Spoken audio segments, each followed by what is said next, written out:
Bayangkan Anda sedang berada di sebuah tempat. Anda sedang menikmati hari dengan riang. Tidak jauh dari Anda, ada seseorang yang memasang muka muram, menunjukkan raut wajah pemarah, dan bahkan bahasa tubuhnya juga begitu. Caranya memandang, caranya bersikap, pokoknya semua tidak enak dilihat deh. Di hari yang cerah, malah bersikap sewot. Dan memang, sikap sewotnya bukan hanya mengganggu Anda.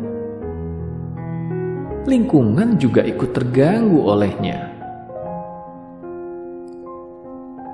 Apa yang muncul di pikiran Anda atas orang itu? Kesal? Tidak nyaman? Atau keheranan? Kok bisa-bisanya bersikap sedemikian muramnya sampai mengganggu lingkungan? Iya. Merasa tidak nyaman karena hal itu wajar kok. Tapi tenang dulu.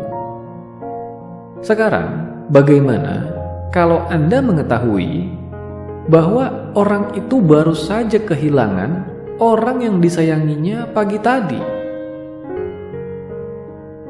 Masih akan merasa tidak nyaman? Masih akan merasa sewot?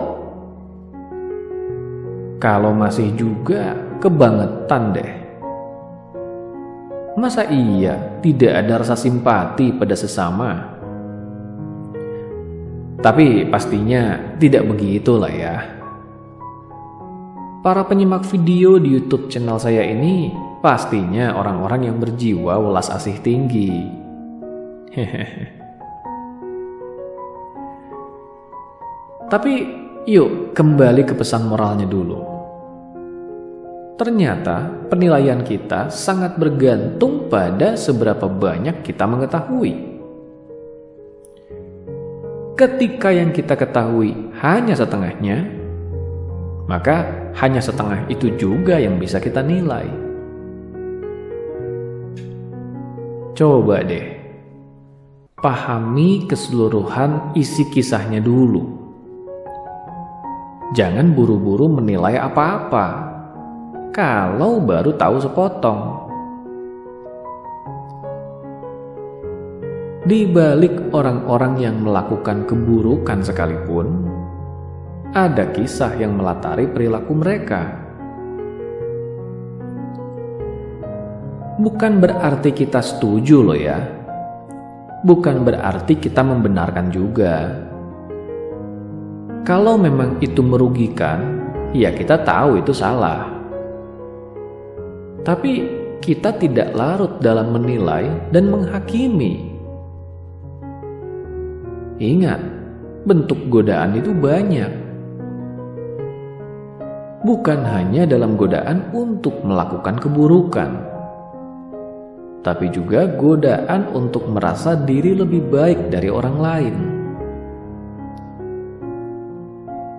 Kalau kita paham keseluruhan ceritanya, akan lebih mudah juga untuk bantu ciptakan perubahan. Karena kita paham hubungan sebab akibatnya. Kalau taunya cuma setengah, ya begitu jadinya. Cuma menghakimi, tapi tidak ada solusi. Setiap orang punya kisahnya masing-masing. Belajar memahami lebih jauh yuk. Belajar mendalami keseluruhan ceritanya. Belajar bersimpati dan bahkan berempati. Agar kita tidak larut dalam sikap menghakimi. Syukur-syukur bisa ikut memberi solusi. Jadi bagian dari perubahan positif orang lain. Ikut memberi warna yang mengubah jadi positif. Kalau seperti itu, lebih baik juga jadinya lingkungan dan masyarakat kita kan? Ingat, menghakimi itu mudah. Memahami itu yang tidak mudah. Yuk lebih belajar untuk memahami. Bukan sekedar memahami, tapi memahami yang lebih utuh.